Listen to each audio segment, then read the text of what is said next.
Assalamualaikum warahmatullahi wabarakatuh. Terlebih dahulu, saya ingin memperkenalkan diri saya. Nama saya Ahmad Daniel bin Abdul Rani. Nombor matrik saya 208443 dan saya telah memilih Sungai Kemasin iaitu yang terletak di negeri Kelantan. Okay. Okay, seterusnya, dua gambar rajah ni menunjukkan keadaan kawasan Sungai Kemasin. Untuk gambar rajah satu, saya ambil menggunakan phone kamera dan untuk gambar rajah dua ni saya ambil melalui Google Map. Jadi untuk gambar rajah dua ni juga menunjukkan menunjukkan kawasan Sungai Kemasin tersebut. Dia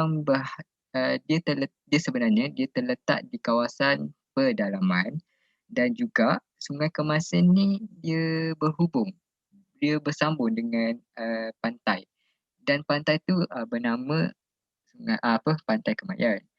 Dan walaupun dia bersambung dengan pantai tersebut, tapi untuk warna sungai tersebut tak berubahlah. Jadi dia tetap warna sungai. Seperti kita boleh lihat dekat gambar rajah satu lah. Warna sungai tersebut tetap berwarna sungai. Tak ada berubah warna putih, tak ada berubah warna biru ke disebabkan pantai, tak ada. Okay, seterusnya ciri-ciri Sungai Kemasin. Okay, untuk river basin, Sungai Kemasin ni adalah Sungai Kelantan. Terletak di sebelah utara Kampung Tawang, Bacok, Kelantan. Elevation dia adalah 8 meter bersamaan dengan 26 kaki dan koordinat dia adalah 6 darjah 07 minit 43.6 saat utara, 102 darjah 22 minit 09.5 saat timur. Okey, seterusnya terdapat dua peta dan peta satu menunjukkan 5 river basin, antaranya river basin Kelantan, river basin Pegau, river basin Lebeh, river basin Galas dan juga river basin Nanggiri. Untuk water quality sampling point yang berwarna merah titik-titik kecil tu adalah water quality sampling point. Jadi untuk di daerah Bacok tak ada water quality sampling point pun. Water quality sampling point ni hanya terletak macam contohnya berhampiran dengan 5 river basin tersebutlah.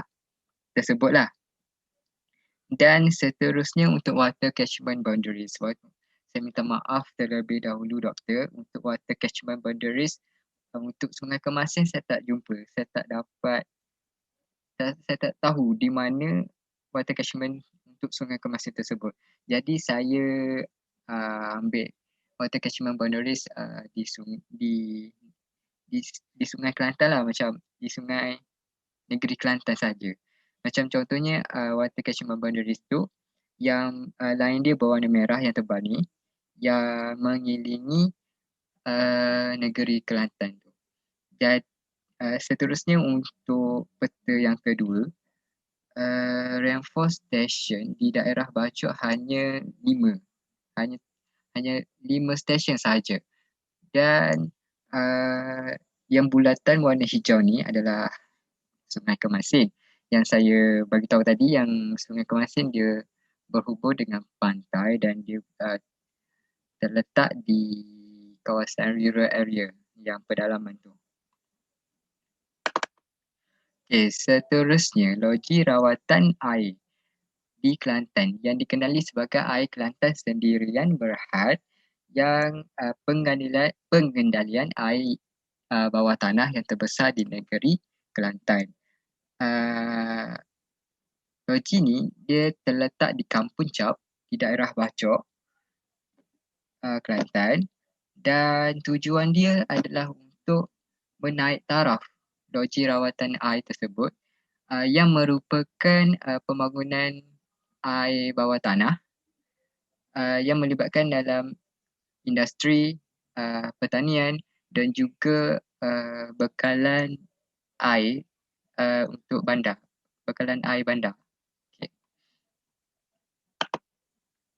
Okay, seterusnya kegunaan air bawah tanah ni, kegunaan air bawah tanah ni dia melibatkan agensi kerajaan, industri dan juga penggunaan isi rumah serta syarikat kerajaan negeri Kelantan. Dan juga ni antara agensi-agensi kerajaan yang terlibat lah, seperti Jabatan Kesihatan Malaysia, Jabatan Perikanan Kelantan, Jabatan Pertanian Kelantan, Jabatan Tembakau Negara dan juga Jabatan Kemajuan Luar Bandar dan Wilayah. Okay, seterusnya penggunaan tanah di di kawasan Sungai Kemasin. Jadi seperti yang saya beritahu yang kawasan Sungai Kemasin ni dia di kawasan rural area. Di rural area tu, jadi dia dikelilingi oleh rumah-rumah kampung, contohnya rumah-rumah kampung, sekolah, kedai runcit dan juga aktiviti pertanian seperti padi dan tembakau. Seperti kita boleh lihat dekat gambar ni lah.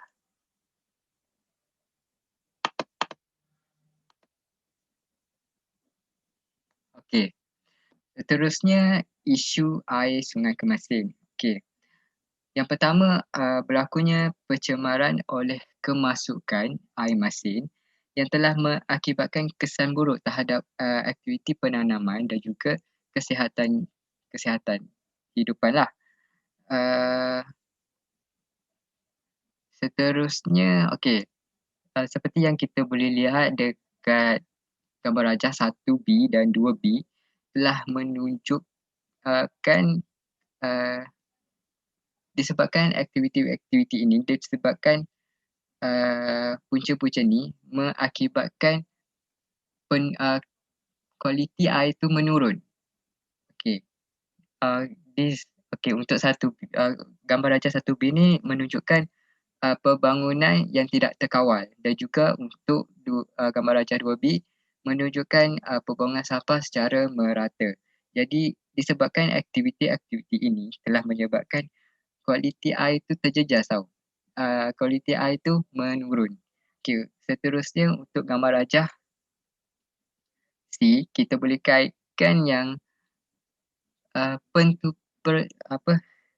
tumpahan minyak disebabkan penyelenggaraan kapal.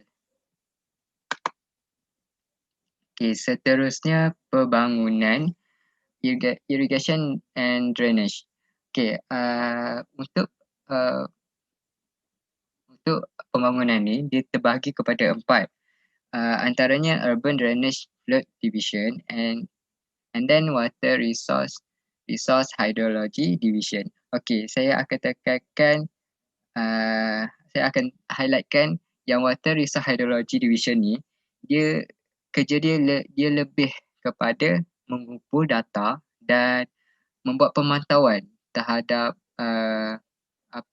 air hujan dan juga tahap air sungai.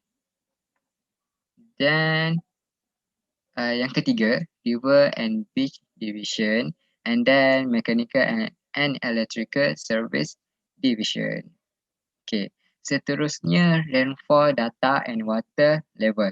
Okay, untuk di daerah Bachok, rainfall data adalah 2,431 mm per year.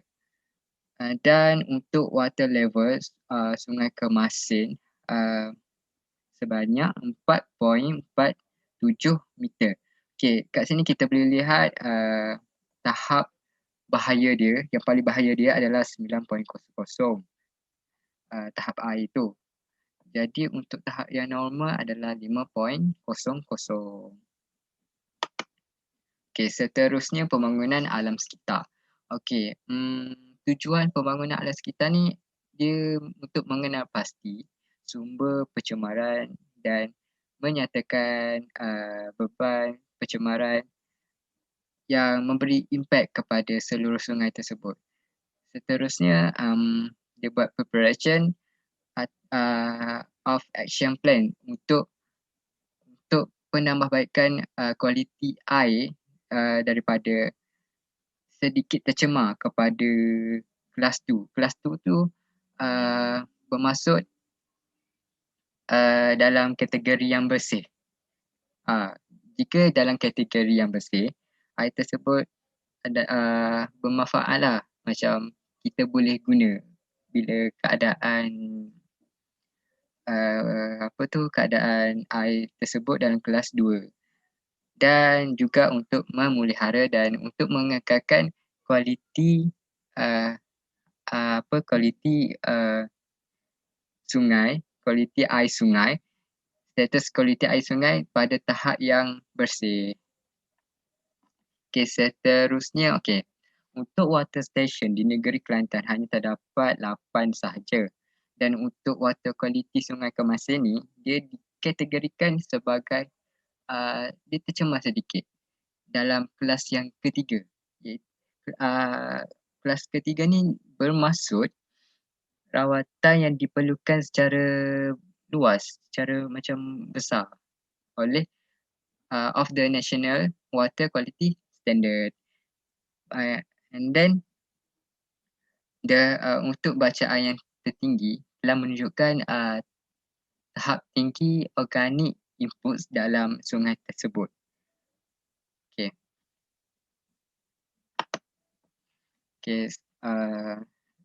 Jadi setakat itu sajalah perbatangan saya. Jadi sekian, terima kasih.